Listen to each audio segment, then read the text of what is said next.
أشهد أن لا إله إلا الله وحده لا شريك له وأشهد أن محمدا عبده ورسوله لا نبي بعده أما بعد. Mari kita mulai dengan basmalah. Bismillahirrahmanirrahim. Mari kita bersyukur pada Allah Subhanahu wa taala. Kita baca hamdalah sama-sama. Alhamdulillahirabbil alamin. Dialah Allah yang selalu dan senantiasa menganugerahkan kepada kita limpahan nikmat dan karunia-Nya, sehingga dengan semua itu kita masih hidup sampai saat ini, masih sehat dan masih diberikan keringanan langkah untuk mengisi hidup kita dengan berbagai macam ibadah. Kita berdoa kepada Allah, semoga apa yang kita lakukan ini hendaknya diterima oleh Allah Subhanahu wa taala, mendapatkan balasan yang berlipat ganda, dan yang kita harapkan bahwa ini semua akan menjadi pemberat timbangan kita di hari akhirat nanti insyaallah. Fa amma man thaqulat mawazinuhu fa huwa fi 'ishatin radiyah wa amma man khaffat mawazinuhu fa ummuhu hawiyah wa ma adraka ma hiya narun hamiyah. Siapa yang berat timbangan amal kebaikannya, artinya timbangan yang berat tekanan, fahuwa fi 'ishatin radiyah, pastilah akan mendapatkan kebaikan dari Allah, pastilah akan mendapatkan tempat yang baik di sisi Allah. Atau bahasa mudahnya, bukan mungkin masuk surga, tapi pasti masuk surga. Dan ini yang kita perlukan dalam hidup. Itu yang kita perlukan adalah kepastian. Orang kalau sudah hidup di atas kepastian, maka kita akan lihat dia punya semangat, kita akan lihat dia optimis, kita akan lihat dia punya visi jangka panjang, kita akan lihat dia termasuk orang-orang yang melangkah dengan penuh keyakinan. Nah, ini bedanya. Dan gak sempat orang seperti ini loyo, gak sempat orang seperti ini kawan loyo apa? Letoy, lemah, letih, lesuh dalam makna yang negatif, tasanda, bukan tasanda kayak bapak kita, bukan. Artinya orang kalau berjalan di atas kebenaran, di atas keyakinan, itu tak mungkin membuang-buang waktu, apalagi sampai kaki diangkat. Enggak, itu orang sayang sekali, sayang sekali. Sementara orang kalau ringan timbangan kebaikannya, amma khaffat mawazinu, timbangan kanannya itu ringan, sehingga yang berat yang mana? Yang kiri. Kalau tidak kanan pasti kiri. Itu bukan mungkin masuk neraka, bukan mungkin masuk neraka, tapi pasti masuk neraka. Sehingga kita di dunia ini kan sebenarnya dihadapkan kepada dua pilihan. Sebenarnya mau pilih ke surga kah atau ke neraka? Dan pilihan itu sekarang, bukan nanti. Kalau tipe di situ urus selesai. Mana tahu lagi sudah pilih aja sih kan? Nggak ada lagi. Di sana sudah darul jaza. Di sana sudah balasan. Bukan saatnya beramal dan atau menentukan pilihan. Menentukan pilihan dan beramal serta menyiapkan bekal sekarang di sini. Dan mudah-mudahan kita termasuk yang Allah jaga zahir kita, apalagi batin kita. Dan ini kan ke masjid ini bukan kebetulan. Ini ada kasih sayang Allah yang luar biasa. Kalaulah sekomplek ini orang ke masjid ini semua, ini kan kalau nih. Kalau itu maknanya apa?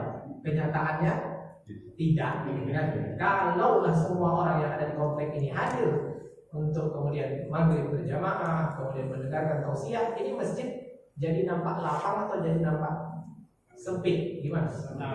Nampaknya tetap lapang kalau semua hadir, atau sudah berpikir untuk lapang juga? Memperluas. Ada pilihan. Kita nikmati saja sambil kita berdoa kepada Allah, ya Allah jaga hidayah ini dan berikan juga hidayah kepada yang belum mengikutinya. Bukan berikan hidayah kepada fulan, berikan hidayah kepada fulan. Nggak perlu kita doa seperti itu. Orang sudah dapat hidayah semua. Cuma ada yang mengikuti hidayah, ada yang mengabaikan hidayah. Nah, yang sampai ke masjid, yang rajin sholat, yang suka mengaji, yang kemudian amal-amalnya ini berpengaruh positif kepada keindahan akhlaknya di luar sholat, di luar mengaji, ini yang luar biasa. Artinya dia dapat hidayah, mengambil hidayah, hidup berdasarkan hidayah, dan mendapatkan manfaat dunia dari hidayah, dan insya Allah akan mendapatkan yang lebih banyak lagi di akhir. Ini yang kita mohon kepada Allah, semoga Allah jaga dan Allah tambahkan, Allah pelihara, dan kepada keluarga kita, sahabat kita, kawan-kawan kita, tetangga kita, orang-orang yang kita kenal maupun yang tidak kita kenal, selama mereka masih punya iman, kita berdoa semoga hidayah yang sudah Allah berikan itu tidak cuma dianggap sebagai angin lalu, tapi kemudian diambil, ditangkap, lalu diikuti petunjuk dari Allah Subhanahu wa taala. Sebab kalau zaman sekarang rasanya agak susah kita di kota seperti Padang ini menganggap mungkin yang mendapat hidayah, itu mustahil. Hidayah apa lagi yang mau ditunggu? Setiap hari dengar azan, setiap hari dengar orang mengaji, setiap hari dengar orang berdakwah, setiap hari melihat orang berjalan ke masjid, melangkah ke majelis ilmu. Hidayah apa lagi yang ditunggu? Jangan nanti nunggu-nunggu hidayah yang datang Israel, akan bahaya. Nah, ya kan? Baik, alhamdulillah. Jadi kita ada di sini bukan kebetulan. Allah pilih kita dan mudah-mudahan ada manfaat dari apa yang sudah dan akan kita lakukan insyaallah. Salawat dan salam untuk baginda Rasulullah Muhammad sallallahu alaihi wasallam. Allahumma shalli ala Muhammad wa ala ali Muhammad. Allahumma shalli ala sayyidina Muhammad wa ala sayyidina Muhammad. Wassalamu alayka ya Rasulullah. Wassalamu alayna wa ala ibadillah salihin. Dialah yang paling pantas untuk menjadi contoh tauladan, qudwah hasanah bagi kita semua, mulai dari yang sekecil-kecilnya sampai yang sebesar-besarnya. Kalau mau selamat dunia akhirat itu sudah ada contohnya. Dan kitalah umat Islam, umat yang paling beruntung karena contohnya sudah lengkap. Dalam Islam tentang Allah sudah ada penjelasannya, tentang Rasulullah lengkap sirahnya. Sirah itu sejarah.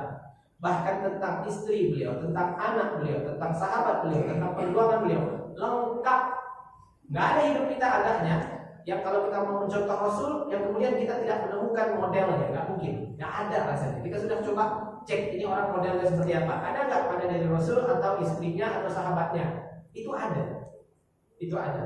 Maka indah sekali kita sebagai orang Islam hidup tinggal membaca model dan mengikuti contoh. Dalam agama lain nggak ada. Konsep ketuhanannya masih membingungkan. Sebutlah agama selain Islam, baca konsep ketuhanannya masih membingungkan. Gak usah tinggi-tinggi sekolahnya, biasa saja lah, gak usah sekolah. Itu diceritakan tentang konsep ketuhanan selain Islam pasti bingung. Bukan mungkin bingung, tapi pasti bingung. Kalau dalam Islam selesai dengan satu surah Al-Ikhlas, konsep ketuhanan yang jelas. Kalau konsep ketuhanan Islam ini diadu dengan konsep ketuhanan yang lain, berantakan semua. Qul huwallahu ahad. Allah itu esa. Nah, coba bawa ke agama lain, pasti berantakan ya. Ya kan? Kenapa? Karena nggak mungkin Tuhan itu lebih dari satu. Nggak mungkin Tuhan lebih dari satu. Nggak mungkin. Di rumah aja yang pimpinan siapa? Ayah, suami. Cobalah ibu mengambil pula kuasa suami sebagai pimpinan. Jangankan dunia mau diurus, rumah tangga aja bisa serak kalau dua kehendak yang berlaku.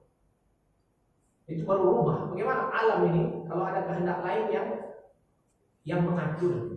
Nah, itu kan. Belum lagi Tuhan-Tuhan yang dikenal tahun kelahirannya. Nah, gimana tuh? Gimana? Ada Tuhan-Tuhan yang dikenal tahun kelahirannya. Jadi tahun lahirnya tahun sekian. Sebelum dia lahir Tuhan siapa? Ya kan? Pak Tuhan. Nggak ada. Konsep contohnya di dalam agama Islam, kalau tidak pada Nabi maka ada pada para sahabat. Laki-lakinya ada, perempuannya ada, tuanya ada, dewasanya ada, mudanya ada, anak-anaknya ada. Dan semuanya tertulis dengan tinta emas. Detail. Si fulan lahir tahun sekian, wafat tahun sekian, anak dari si fulan, kemudian dia belajar di sini, gurunya ini, kemudian dia melanjutkan mengaji di sini, yang dia dapatkan ini, pada akhirnya dia menjadi ini, hasilnya ini, murid-muridnya ini, karya-karyanya ini. Pada akhirnya kita melihat, aduh, luar biasa sekali ini orang, lengkap. Tapi kalau di agama lain, jangankan tokoh-tokohnya, figur Tuhannya aja sejarahnya nggak jelas. Ayo, siapa yang belajar di Usuluddin, kalau di UIN atau di IAIN atau di Stipend dan di mana kalau di Padang ini, atau kalau yang ke luar negeri masuk ke Sorbonne di Prancis atau ke McGill di Kanada, atau katakanlah belajar di Harvard comparative religion, itu bakal belajar semua. Nah itu dia. Sehingga jangan heran kalau sekarang khususnya ke Eropa dan Amerika baru-baru ini juga sudah mulai banyak bacaan di depan, maaf ya, kita sebut gereja itu dijual. Apa maksudnya dijual? Udah nggak ada lagi isinya, udah nggak ada lagi fungsi dan gunanya, maka dijual saja. Nah itu. Hadirin yang berbahagia, hadirat yang kami hormati karena Allah Subhanahu Wa Taala, beruntung sekali kita, dan lebih beruntung lagi Quran dan hadis itu ada sama kita. Sehingga bukan hanya kisah-kisah, tapi yang paling besar dari semua itu tercetak dan rapi sekali hadir di masa kita. Di masa sebelum kita tidak serapi ini. Tulisannya masih tulis tangan, kertasnya masih kurang bagus. Kalau sekarang kan luar biasa. Hadisnya, Masya Allah, mau hadis riwayat imam siapa, terbukukan dengan jelas. Maka inilah yang amat kita syukuri, sehingga saking bersyukurnya kita, tidak ada lagi celah untuk tidak bersyukur. Kita ulang lagi, zaman ini saking bersyukurnya kita, sampai nggak ada lagi celah untuk kita tidak bersyukur. Itu luar biasanya zaman kita hidup sekarang. Atau bahasa lebih ekstrimnya lagi, kalau ada nanti orang yang hidup tahun 2000 ke atas ini, kalau ada nanti yang masuk neraka, itu betul-betul andir itu. Andir itu apa?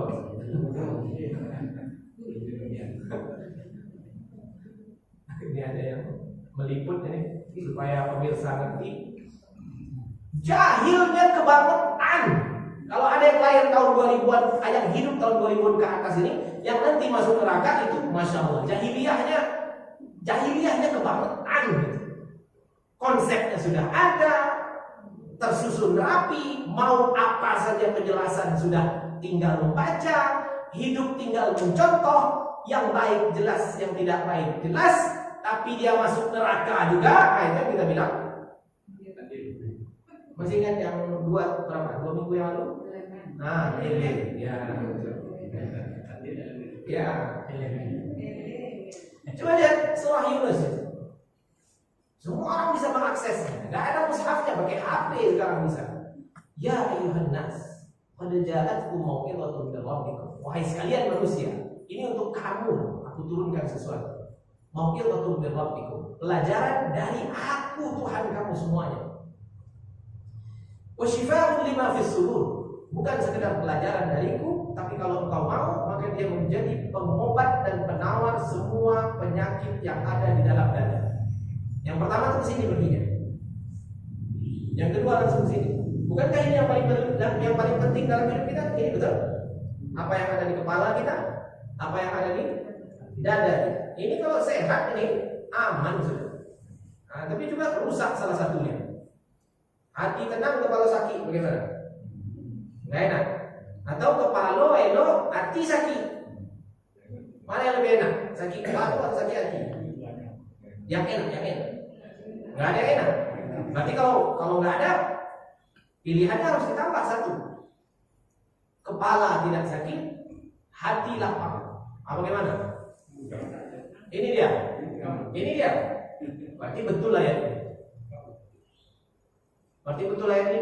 Ada kemungkinan salah Ustaz. Nah itu yang maksud kami, jangan sampai ada di pikiran kita. Ini nggak mungkin salah. Tapi cukupkah sampai di sini? Enggak. Allah bilang sudah bagus secara akal, sudah bagus secara hati, Ini akal dan hati ini bawa bergerak, berjalan. Tapi kemana? Wahudan. Aku tunjukkan juga jalan. Kurang apa juga? Cukup sampai di sana? Enggak.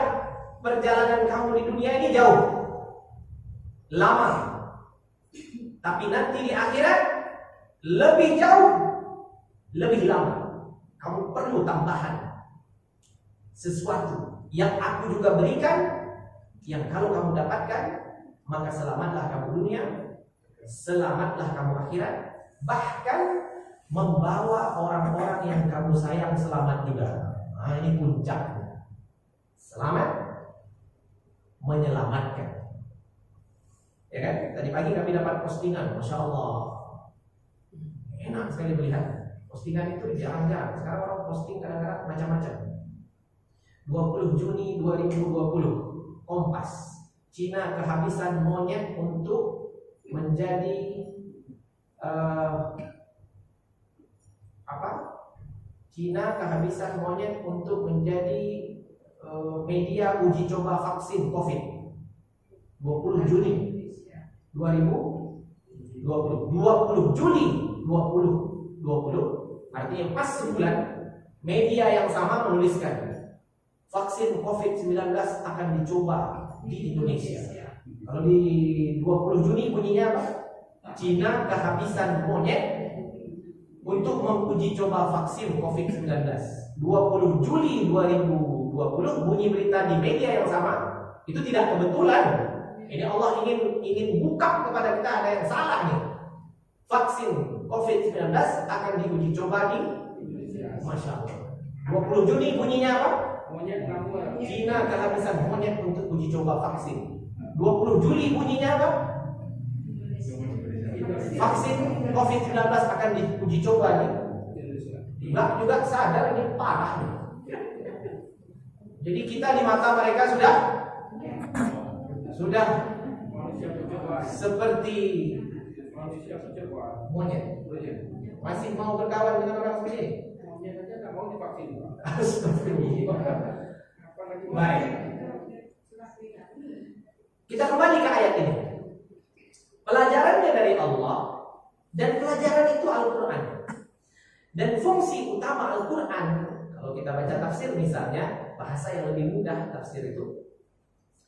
Wahai manusia, telah datang kepadamu pelajaran dari Tuhanmu berupa Al-Quran yang menjelaskan di dalamnya tentang mau'izah, itu penjelasan sederhananya supaya dia bisa dimengerti, menjelaskan segala sesuatu tentang manfaat dan mudarat. Nah, itu fungsi utama mau'izah. Jadi di Quran ini yang bermanfaat untuk kita sudah dijelaskan. Yang mudarat bagi kita sudah diterangkan. Jadi jelas, terang. Nah, tinggal kita lagi. Kalau sudah tahu ini yang manfaat, ini yang mudarat, mana yang kita pilih? Kalau mau mengikuti hidayah, maka kita akan memilih yang bermanfaat. Kita akan meninggalkan yang ada mudarat. Kita kembangkan. Dijelaskan juga, diterangkan juga di dalam Al-Quran ini selaras dengan manfaat, namanya kebaikan. Mudarat, keburukan. Maka di Quran ini dijelaskan, wahai manusia, di Quran ini sudah dijelaskan yang baik bagi kamu ini dia, yang tak baik bagi kamu ini dia. Nah, pilih. Sebagai orang yang mendapatkan hidayah, kita pilih yang mana? Kita pilih yang baik. Tadi yang bermanfaat, sekarang yang baik. Kita tambah lagi. Yang bermanfaat, yang baik yang bermanfaat. Itu sesuatu namanya.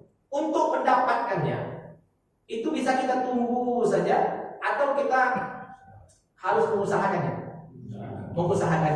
Wahai manusia, ini pelajaran dariku. Yang ini usahakan.